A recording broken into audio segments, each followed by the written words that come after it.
একমাত্ৰ তোমালোকৰ এনাৰ্জিটো চেনেলাইজ কৰিব লাগে।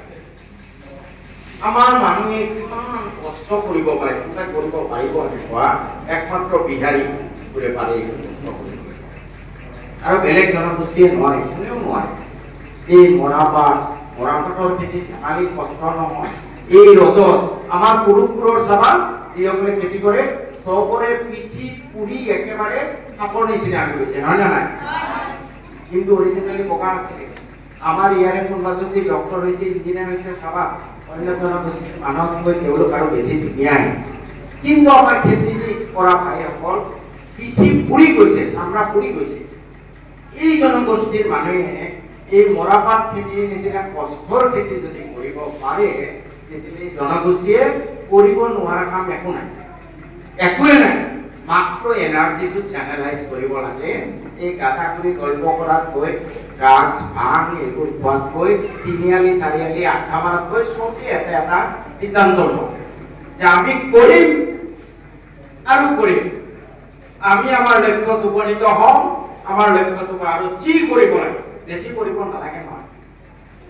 তোমালোক এতিয়াৰ পৰা যদি মিনিমাম 8 ঘণ্টাকে কৰা আৰু প্ৰিপাৰেশ্যনৰ আগত 10 ঘণ্টা 12 ঘণ্টাকে কৰা, এনে 24 ঘণ্টাৰ হাফ টাইম আৰু হাফ টাইমটো বেলেগ কামত খৰচ কৰা। গতিকে তোমালোকে পাৰিবা। আৰু আমাৰ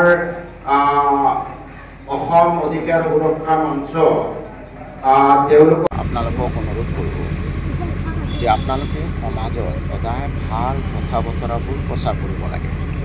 মুখ্যমন্ত্ৰী এজন যোৱা প্ৰায় 5টা বছৰ যি ধৰণৰ ঘৃণনীয় কথা বাৰ্তা কৈ আছে, সংবিধান অৱমাননা কৰি আছে, যি ধৰণে ভাতৃ গোষ্ঠীগত সংঘৰ্ষ লগাবৰ কাৰণে তেওঁ অহৰহ চেষ্টা কৰি আছে, মই ভাবোঁ মই তেওঁক ইগন'ৰ কৰি আছোঁ, আপোনালোকেও তেখেতক ইগন'ৰ কৰক।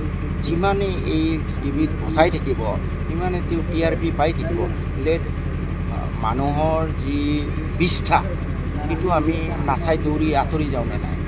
গতিকে তেওঁৰ মুখেৰে যিবোৰ বিষ ওলাই থাকে, দিজ আৰ লাইক দি বিষ্ঠা, দিজ আৰ লাইক দি মানুহৰ মানে বৰ্জ্য পদাৰ্থৰ নিচিনা। গতিকে সেইবোৰ আমি এৰাই চলা ভাল। তেওঁৰ কোনো কথাৰ মই প্ৰতিক্ৰিয়া নিদিওঁ, কাৰণ এই পৰ্যায়টো তেওঁ নায়েই।